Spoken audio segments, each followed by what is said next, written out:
refreshing water is to our bodies and how refreshing to our spirits the Word of God is.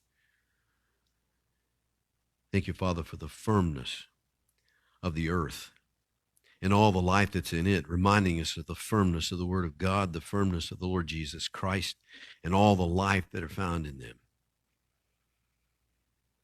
Thank you, Father, for the very air we breathe as we remember the Holy Spirit and all the ministry the Holy Spirit has among us.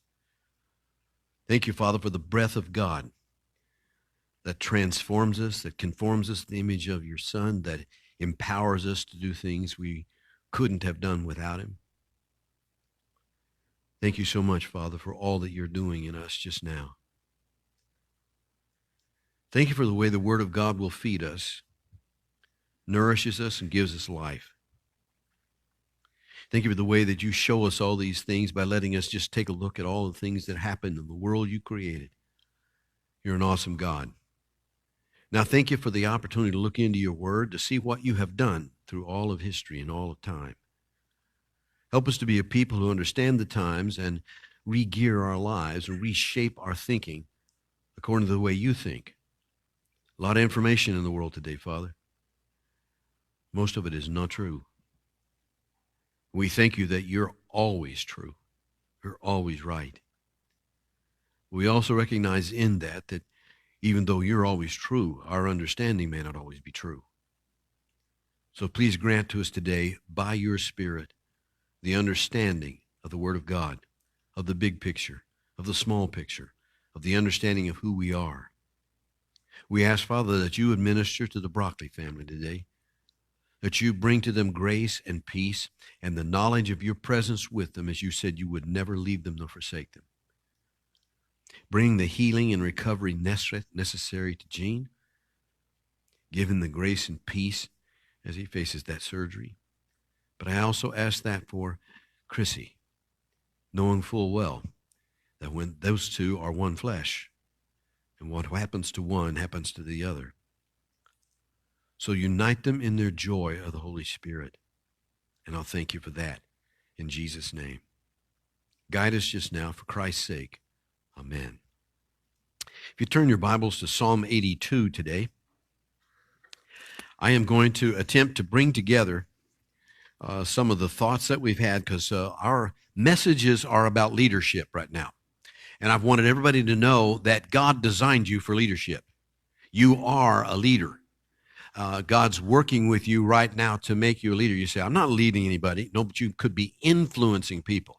I'm asking you not to think about leadership as it's found in your corporate world, as it's found anyplace else. I'm asking you to look at leadership as it's found in the Lord Jesus Christ.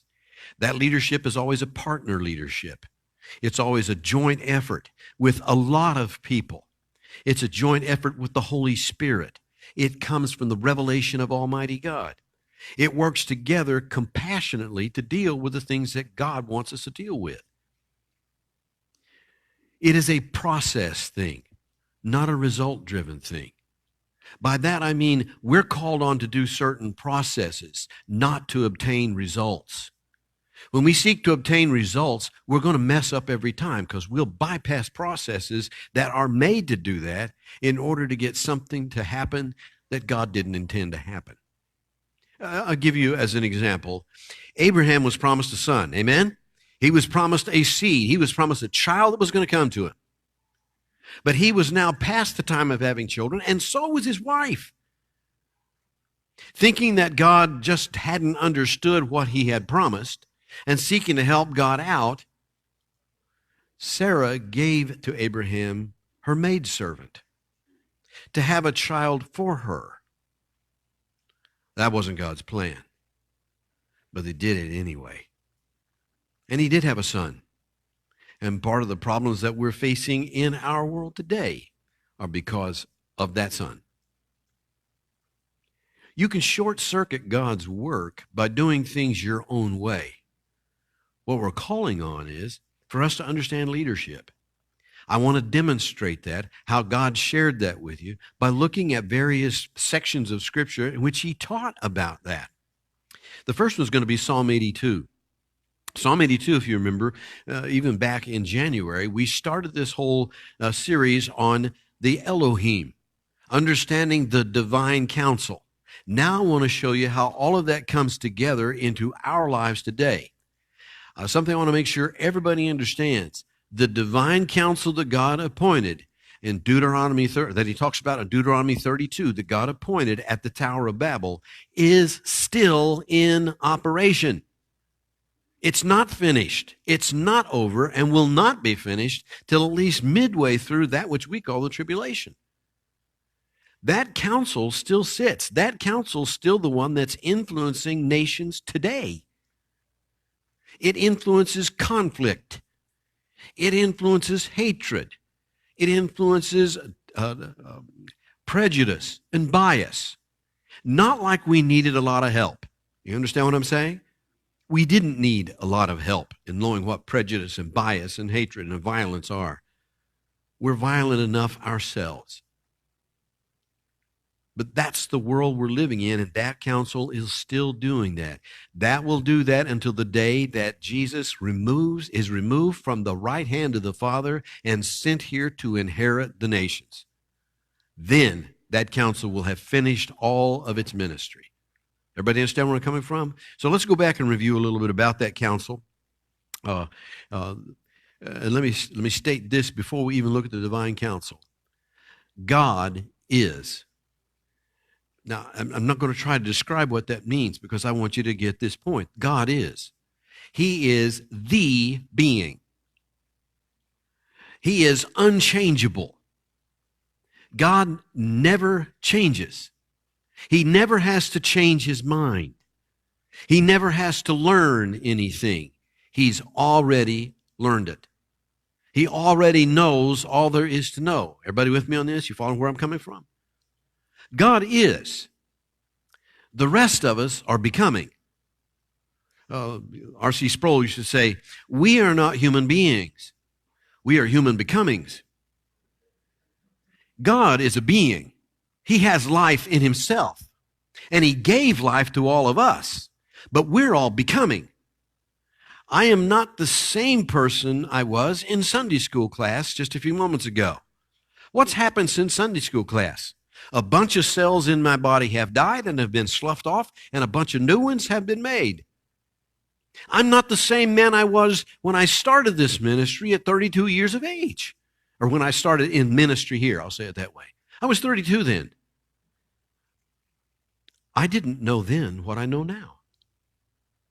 Matter of fact, you're becoming somebody every day.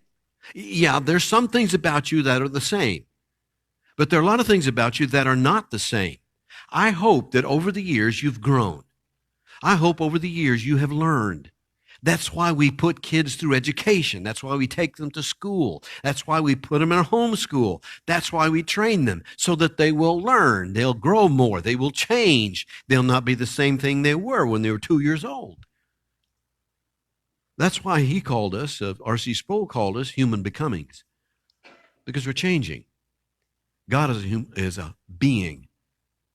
He never changes. He has life in and of himself. You say, wow, why are you going through all that? Because he's the one who has a right to judge everything else. You follow me? This is not an elected office that he holds.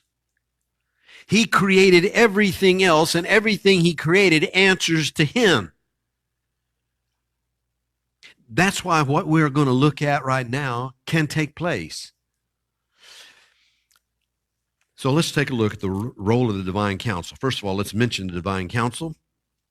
That God stands in the congregation of the mighty. He judges among the gods. Just as a little review of this, we're saying this, that God has created beings to occupy his heavenly space with him. Those created beings are known as Elohim, just like he's an Elohim. He is a spiritual being without a body. And all the other spiritual beings that occupy heaven with him are also Elohim. Everybody with me? Remember this material here we've talked about? The reason I'm saying that is because I want you to see what happens in this very first verse of Psalm 82. God, Elohim, That's the word there. That's the word that's usually used for God. That's usually the one that's capital G-O-D.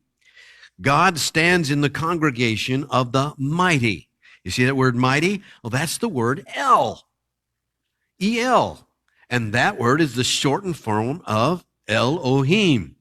You find it in El Shaddai. El is a shortened form that means the Elohim.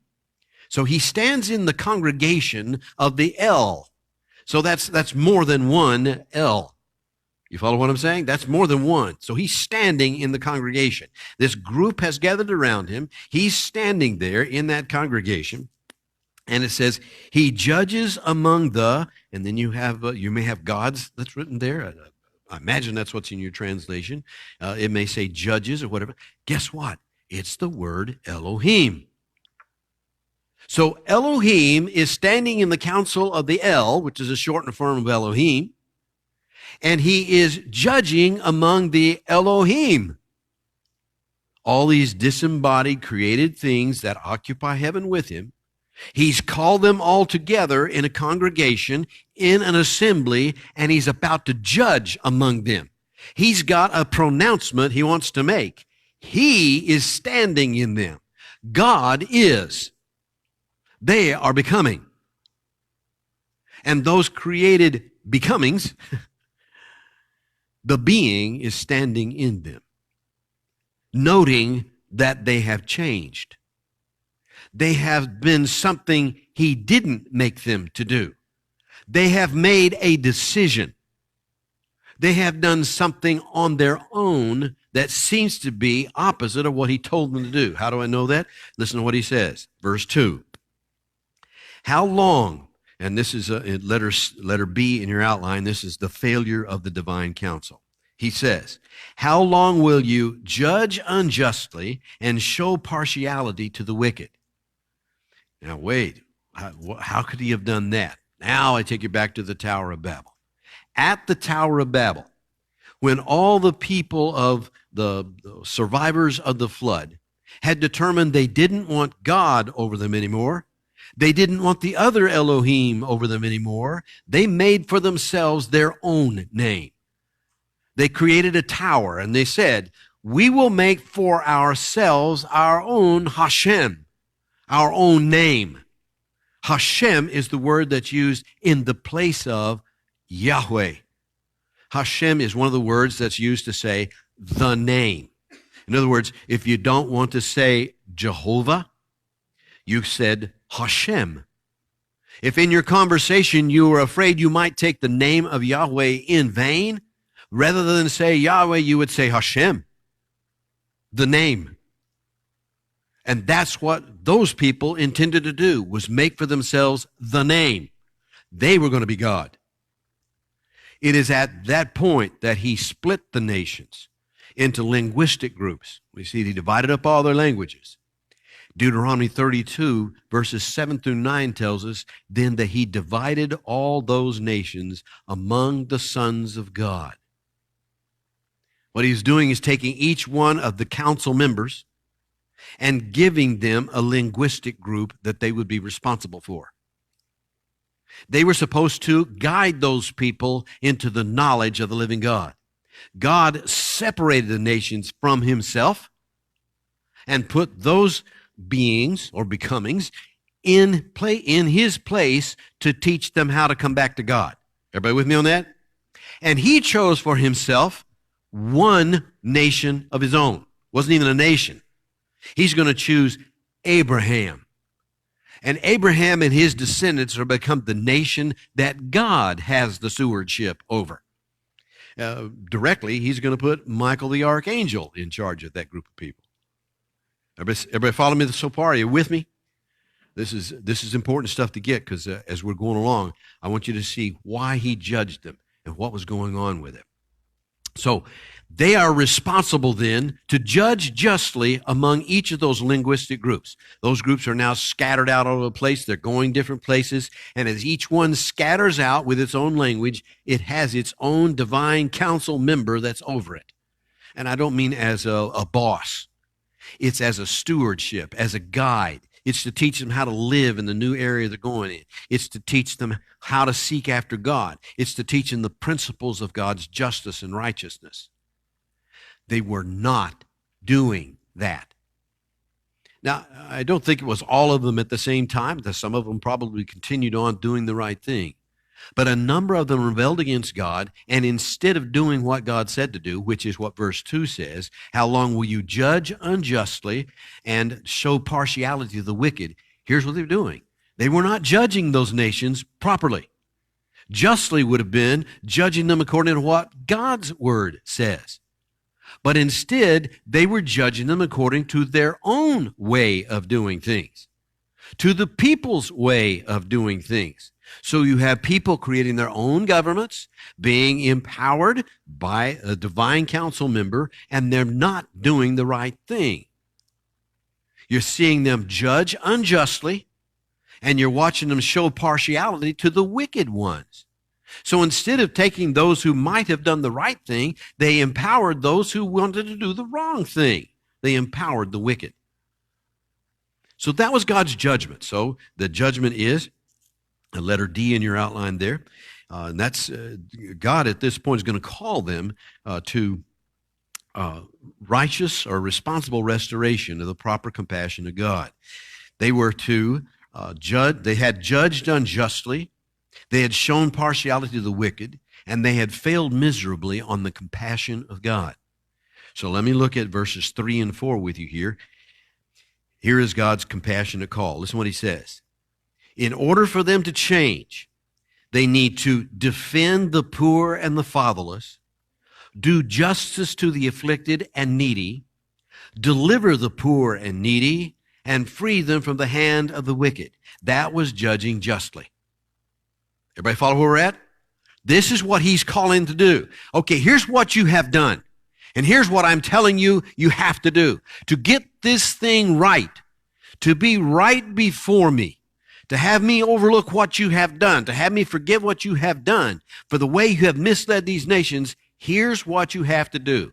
Let me go over those again as you see them in verses 3 and 4. Defend the poor and fatherless, do justice to the afflicted and needy, deliver the poor and needy, free them from the hand of the wicked. Do you hear the compassion that's in that? They were supposed to, look, obviously, they had not been doing this. Their judgment had been with the wicked. What the scriptures teach us that the wicked do is they take the lands from the poor and the fatherless and the needy. They are the ones who make children fatherless. That's the wicked. And this group had shown partiality to that group, to that wicked group. And God's calling on the people there, the divine counsel, get the heart of God. Get back to compassion. Look at what you have done to these people. Now listen, is it easy to get hard toward the poor? Now, let me just share this with you.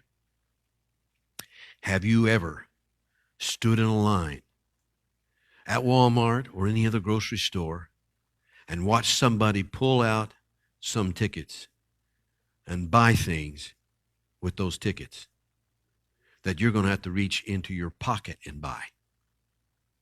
Ever seen that? Did anything ever arise in you that said, that's just wrong? If you did, you'll understand what partiality toward them is. Have you ever said the poor are poor because they did it to themselves? Have you ever had a hard heart toward the poor? Have you ever looked at that guy that's standing somewhere in the median and he's got some sign up? Help me. And you're watching people drop something in there and you resented it. Do you understand what I'm talking about? For those of you who are watching by video today, it's very quiet in here right now. Why?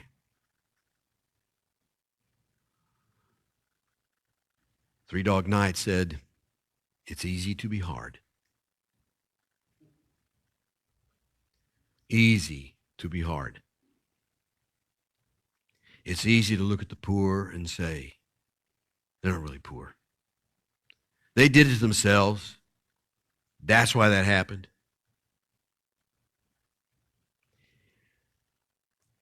That's what was going on with these guys. And he's saying, I didn't ask you how they got there. I didn't ask you to be the judge how they got there. I called on you to judge justly. I called on you to have compassion. I called on you to do what's right before me. And you chose instead to go another way. You showed partiality to the wicked. Have we never seen that sometimes those who are of really good means are willing to take people to court to take away their lands and their properties?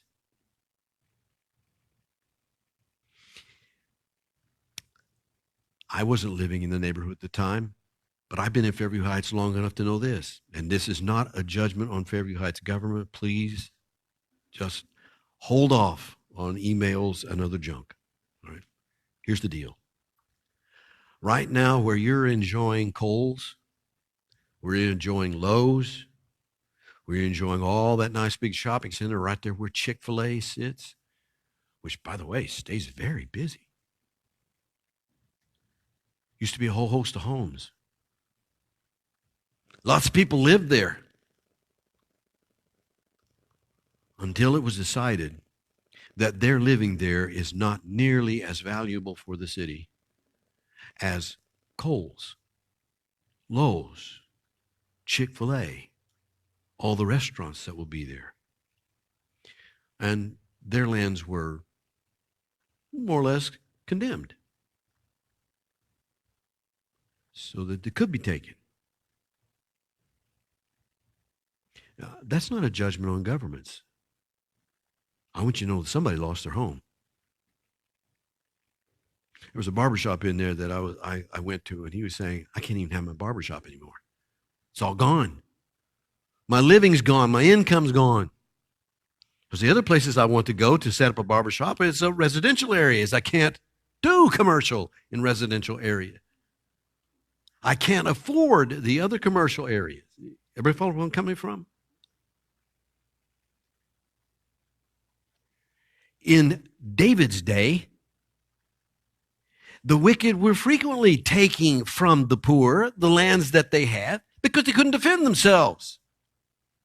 And that was being encouraged by the divine council. And the divine council was agreeing with it and showing partiality to the ones who were stealing things from other people. Everybody with me on this? If you are, kind of go like this. Yeah. I didn't ask you if you're agreeing with me, just that you understand where I'm coming from. James would write, why do you show partiality to the rich that come into your numbers? Do you not know the rich have taken the poor to court over and over and over again? Judge justly, not with the hope of gaining some sort of power from those who wield the power. Understand where I'm coming from? This was what was going on. And he's saying to them, break your hearts for this. What are you doing? Look at these people. They are poor and needy. Someone has taken all their income from them. Yes, they've made foolish decisions, some of them. But who's going to help them pass a foolish decision? Has anyone ever made a foolish decision before? If you have, can you have compassion on those who make foolish decisions? And that's what he was calling on that divine council to do. That's all they had to do. Would they do it? Here's what he wants them to know. This is the condition. So if you would look with me at verses 5 and 6. So 5 mostly, I think. Verse 5. They do not know, nor do they understand. They walk about in darkness. All the foundations of the earth are unstable. Because this divine council had been judging unjustly, because they had no compassion, all these people here could not understand. They were living in darkness. The very thing that was supposed to give them light, this divine counsel is supposed to show them who God is and show them how to prosper, show them how to be in good situations, they couldn't get to because the divine counsel were hiding it from them. How many nations do you know have held their people in poverty and maintained for themselves riches? I know there's a lot of move on now about socialism. I'm old enough to know what socialism was and what it is. I watched Africa practice socialism over and over and over again. Do you know what socialism means? Socialism means stealing from one group of people so that it can be given to an elite group that holds it for themselves, an elite group of rich people. I watched African leader after African leader send all their wealth to Swiss banks and keep it for themselves. All that aid that was supposed to go to all of them, all of that, in keeping it as socialists, they're going to feed their people. They did not. Their people stayed in poverty while they ripped them off. I'm not real prone to feel kindly toward that, because that's the ministry of the divine counsel. Understand where I'm coming from? That's the ministry of the divine counsel. That's what they were doing. And God called them to break their heart. Look what you're doing to the people. They're in darkness. They don't understand. They don't get it. They can't walk a right path because you covered up the path. I put you there to bring them to me. I would have prospered them. I would have given them the desires of their heart. I would have shared with them life. All I needed was their trust in me. But instead, you made them to trust in you. And you blinded them. You hid them. Now, my call to you is for restoration. Look, I'm not ready to destroy you yet. I want to call you to this. Defend the fatherless. Do justice to these people. Deliver them. Free them. That's what I want from you. That's what I want from your leadership. I'm not asking you to set up another system. I'm telling you, do things like I would do. Show compassion.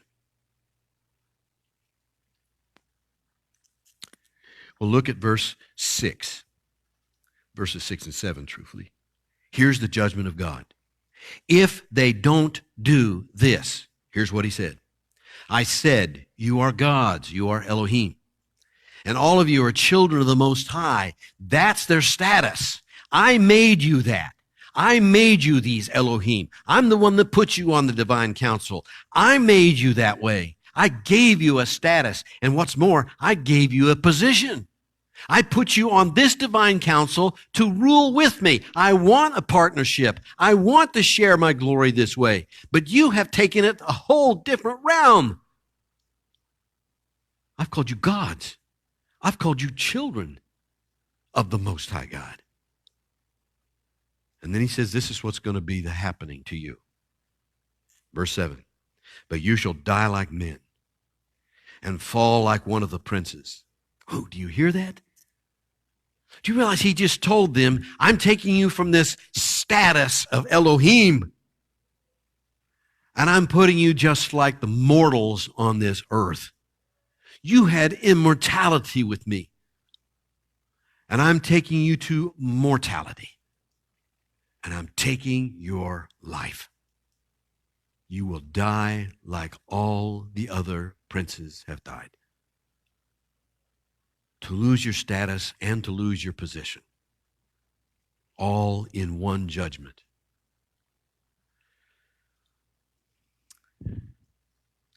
That's not the end of the story, because there's verse 8. Why don't you look at verse 8? Arise, O God, judge the earth, for you shall inherit all nations. Wait a minute. All those nations are under the stewardship of this divine council. He's just said, I'm removing you from the council.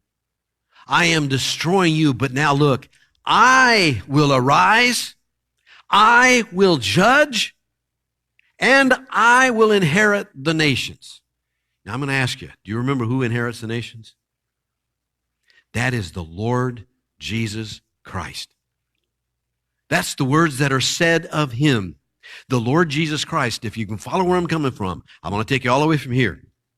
This is back at creation again. This is back where time begins. This is back where the fall is. Here's the Tower of Babel. This is where the divine council takes over the stewardship of all those nations. And this is where the nations go through this crumbling, awful stuff they're going through. And here's where Asaph, in King David's day, Asaph was the songwriter for David and Solomon. And he's the one that penned this psalm. So under the inspiration of God, God says, say this. Make a song of this one, boy. This is what I want you to know. All of you guys, listen up. I am judging even the counsel of God. They have gone wrong. I am calling on them to defend the poor. I'm calling them to do justly. I am calling them to deliver the afflicted. I am calling on them to free those who have been bound by the wicked. If they do not do it, then I will arise, and I will judge, and I will inherit the nations. Here is where Jesus Christ is in that timeline. Everybody follow where I'm at? This Jesus Christ is not simply one who is poor and needy, a little crying guy in our Sunday school classes. He is the King of Kings, the Lord of Lords, God Almighty. And he appears in all humility right here to show the divine counsel, I'm here and I'm announcing you're done. I'm announcing you're finished. I'm announcing that when I die on that cross, which you think is going to be your victory, you are going to end everything because I will rise from the dead. And when I've risen from the dead, death will have no more hold over me, and I will be King of Kings, Lord of Lords. That's here. It isn't just simply to save you from some mistakes you made somewhere along the way. He paid for your sins in full to redeem you, to be his people that would rule and reign with him. That's what he made you for. You are designed for leadership. You are made to rule and reign with the Lord Jesus Christ. And here's where I'm telling you, this is the way he says to rule. He's not looking for bosses. He's looking for people who know how to defend the poor and needy. He's looking for people who know how to judge justly. And since he didn't get that out of people before, here's what he did. He caused people to be born again. New people. Isn't that neat? He's made new people. A whole new generation of people who are part God and part person. You say, wait a minute. We're part God? Yes. You are called a child of what? God. Now, you are not Elohim Yahweh. You'll never be that. You are a becoming, not a being. And what you are now becoming, that you have been born again, you are becoming a son of God. You've been born a child of God. And out here on that day, when the Lord, who now has Jesus sitting at his right hand, he said, till I make your enemies your footstool. When he says, it's done, son. I have made your enemies now your footstool. Go and inherit the nations. He will. And you, because you trusted Jesus Christ, not because you're some sweet, wonderful, well-behaved individuals, but because he's made us into children of God who are becoming sons of God, rule and reign with him. So when you ask, well then, why am I going through all the junk I'm going through now? Because this is boot camp. This is the war. That divine counsel, they're known in the New Testament as principalities and powers. That's the ones you're wrestling against. We wrestle not against flesh and blood, but against principalities and powers, against rulers of the darkness of this age, against spiritual wickedness in high places. That's what we're about. And that's why you must put up a worthy fight. But that worthy fight isn't picking up guns and shooting people. That worthy fight is what he said right here. That worthy fight was judging justly. How are you going to judge justly? Listen to what he did with this new people. He put his own spirit in them. That his people would be empowered by his own spirit. That they would have the download of the character of God through the fruit of the Spirit. They would have the download of the works of God through the gifts of the Spirit. They would have the power and the energy of the Holy Spirit to be that living group of people who judge justly, defend the poor, do justice to those who are afflicted, to, what's the other word it says, deliver those who are bound, and to free them from the afflictions. You were called on to a peaceful, just ministry of delivering people from the bondage they're in. Those of you who are looking have recognized now, we just now finished the first part of this outline. If you didn't get letter E, it's restoration of the kingdom. All right? Letter E is restoration of the kingdom. That's what he's going to do to inherit the nations. Wow. We're done. I put this thing together knowing full well, matter of fact, I told Al, I'll never finish this. I have way too much stuff. You got to see this, kids. And I'd rather take the time to do it in 10 weeks than to try past stuff that you can't possibly grasp.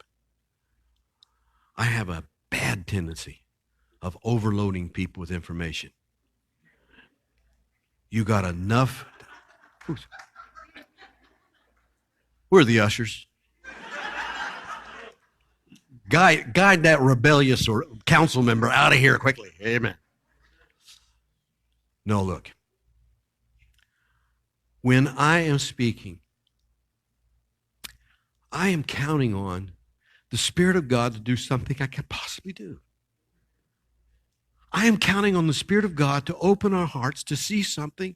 I am sick of the way church is being handled. Sick of it. It's such a substitute for truth. This is what we were called to do. Much of the stuff we do, I'm just thinking, why? Why?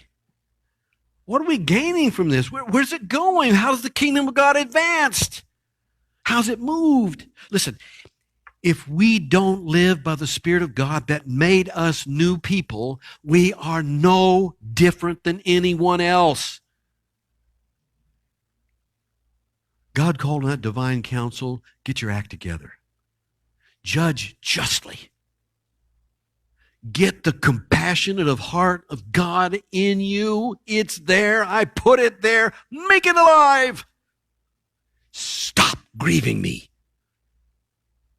I have things I have to show this generation. And I've chosen you out of all the nations of the earth, out of all the people on the earth, to be my people. Different. Not like the culture. Knowing the way of the Lord, not the way of the socialists, not the way of the capitalists, not the way of the Democrats, not the way of the Republicans. It is the way of God.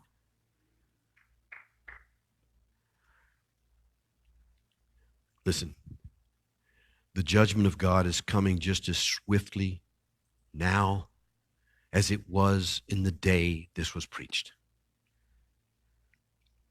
That judgment that came through Noah is just as much before us as the judgment that's coming through the Lord Jesus Christ. The way this thing has wickedly dealt with Almighty God, listening instead to divine counsel, listening instead to the greedy, listening instead to the wicked, the way that is handled is obnoxious to God. It is an abomination to God. And he's bringing this thing to a judgment, kids.